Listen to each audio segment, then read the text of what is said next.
Here we go. This is the project for the day. 98 Volkswagen Bug headliner. This is how it looked when it came out of the vehicle. And here I'll get into the car in a second and show you how to get it out. Alright, what I did was I took the visors off, which are Phillips, then the hold down Phillips.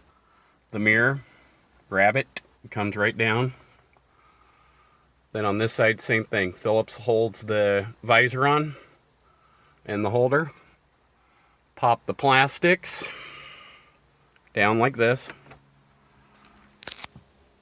I didn't have to remove this.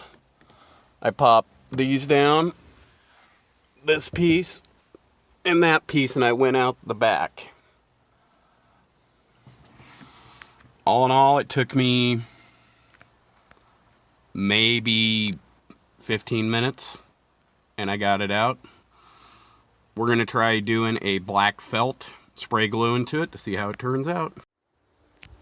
Well, here we go. This will work. I'm letting the glue set right now. Letting it bake in the sun. Then I'll install it.